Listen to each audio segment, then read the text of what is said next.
पाकिस्तान के उत्तर पूर्वी प्रांत पंजशीर घाटी में तालिबान समूह और प्रतिरोधक बलों के बीच भयंकर लड़ाई जारी है। बीते कई दिनों से जारी खूनी खेल के बीच शनिवार को पंजशीर के लड़ाकों से पंगा लेना तालिबान को महंगा पड़ गया और उसके करीब 700 से ज्यादा लड़ाके ढेर हो गए। पंजशीर के रेसिस्टेंस फोर्स का दावा है कि शनिवार की लड़ाई में करीब 700 तालिबानी मारे गए और साथ ही 600 अन्य को कैद कर लिया गया।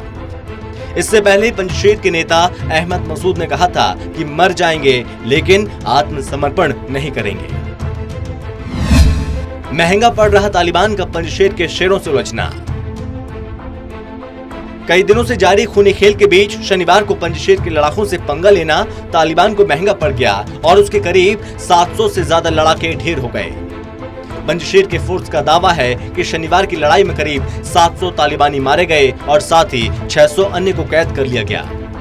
पंजशीर प्रांत में तालिबान विरोधी बलों का नेतृत्व कर रहे अहमद मसूद ने एक ऑडियो संदेश में कहा कि 700 से ज्यादा तालिबान मारे गए और 600 अन्य पकड़े गए और कैद किए गए, जबकि कुछ भागने की कोशिश कर रहे हैं। मसूद ने संदेश में कहा, हम अग्रिम पंक्ति में हैं, सब कुछ योजनाबद्ध था, हम पूरे प्रांत को नियंत्रित कर रहे हैं।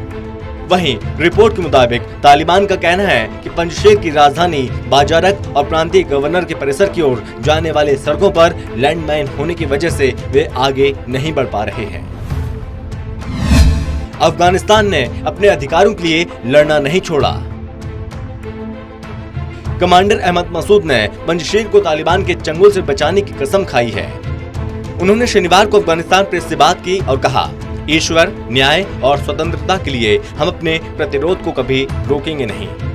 मसूद ने यह भी कहा, पंजशीर में प्रतिरोध और अफगानिस्तान में महिलाओं के विरोध से संकेत मिलता है कि अफगान कभी भी अपने वैध अधिकारों के लिए लड़ना नहीं छोड़ा करते हैं। एक फेसबुक पोस्ट में अहमद मसूद ने कहा, हार तभी होती है जब आप अपने वैध अधिकारों के लिए लड़ाई छोड़ देते हैं और जब आप थक जाते हैं। मसूद ने तालिबान पर पंजशीर प्रांत में मानवीय आपूर्ति रोकने का आरोप लगाया है। उन्होंने संयुक्त राष्ट्र से पंजशीर में मानवीय सहायता की अनुमति देने के लिए तालिबान पर दबाव बनाने का आग्रह किया और आपको बता दें कि 15 अगस्त को तालिबान ने काबुल पर कब्जा कर लिया था। Special desk, total TV.